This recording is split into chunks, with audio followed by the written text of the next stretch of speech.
તમે 36 કોમને ડેરીમાં કેટલા જણાને નોકરી આપી છે? માત્ર વોટ લેવા માટે 36 કોમને 18 આલમ. ત્યારે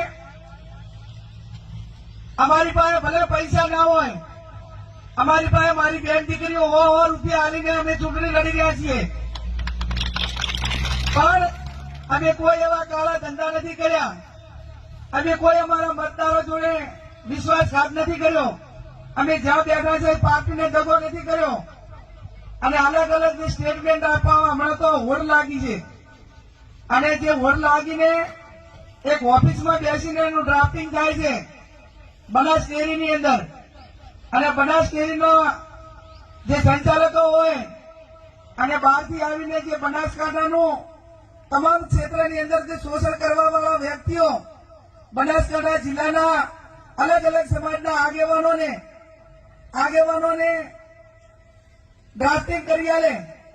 પ્રજાપતિ સમાજને કેવું બોલવું, દલિત સમાજને કેવું બોલવું, બ્રાહ્મણ સમાજને કેવું બોલવું, ઠાકોર સમાજને કેવું બોલવું, એ તમામ બોલવા વાળાઓને મારી બે હાથ જોડીને વિનંતી છે કે જ્યાં તમે જે વિચારધારા સાથે બેઠા છો ને, એ વિચારધારામાં તમે જે શબ્દો બોલો છો એ શબ્દોમાં કેટલું તથ છે, અને તમને ખાલી બોલવા પૂરતા આગ્રહ કર્યા છે.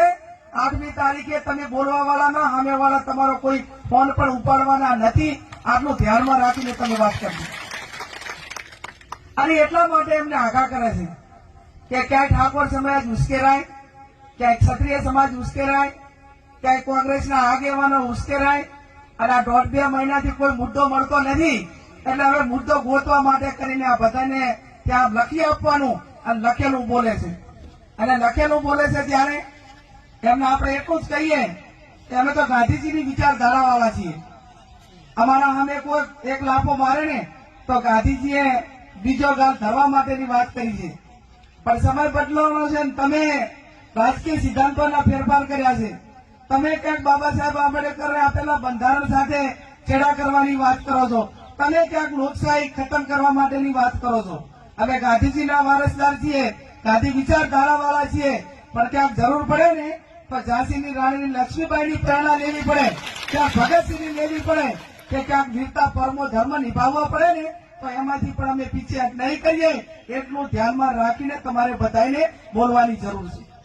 ત્યારે આપ સૌને મારી બે હાથ જોડીને વિનંતી કે મારો સ્વભાવ હંમેશા લોકો માટે ન્યાય અપાવવા માટેનો રહ્યો છે. ડોક્ટરે પોતાના પેશન્ટને બચાવવા માટે તમામ પ્રકારના અંતિમ પ્રયાસો કરે, એમ હું મને ક્યાંય પણ કોઈની જોડે અન્યાય થયો હોય અને મારા શરણે આવ્યું હોય, મારા ઉપર વાત મૂકી હોય કે બેન આમાં તમારી મદદની જરૂર છે, તો અંતિમ કાયદાની ભાષાનું લડવાનું હોય, સરકાર સામે લડવાનું હોય, ક્યાંક ઝાંસીની રાણી લક્ષ્મીબાઈની પ્રેરણા લેવી પડી હોય, તમામ પ્રકારના સોર્સ મારફત હંમેશા મેં ન્યાય અપાવવા માટેનું કામ કર્યું છે. આ ચૂંટણી મારે સંસદ સભ્ય થવા માટે હું નથી લડી. મારી મુદત તો હજી 2027માં પૂરી થાય. હું હાલે ધારાસભ્ય તરીકે છું. પણ આ બનાસકાંઠા જિલ્લો કોઈ ન ધણિયા તો માનતા હોય તો એને એમના મગજમાંથી રહી કાઢી નાખવાની જરૂર છે કે બનાસકાંઠા જિલ્લો એ આઝાદ ભારતનો એક ભાગ છે. બનાસકાંઠા જિલ્લે એ આખા રાજ્યને આ વર્તમાન 2024ની ચૂંટણીમાં બતાવી દીધું કે દબાવવાની રાજનીતિ નથી, તો દબાઈને હેડ્યા હોત તો આજે આ મંડપ ભરેલો ના હોય. આ અલગ પ્રકારની ચૂંટણી પૈસાથી સંસાધનથી ચૂંટણી જીતાતી હોય અને પૈસાથી લોકશાહી ખરીદાતી હોય તો ગૌતમ અદાણી, મુકેશ અંબાણી ત્યાં દિલ્હી બેઠા બેઠા 542 સીટોના પૈસા ચૂકવી ગયા કે ના ચૂકવી ગયા? ચૂકવી ગયા ને. એટલે પૈસાથી લોકશાહી ખરીદી શકાતી નથી.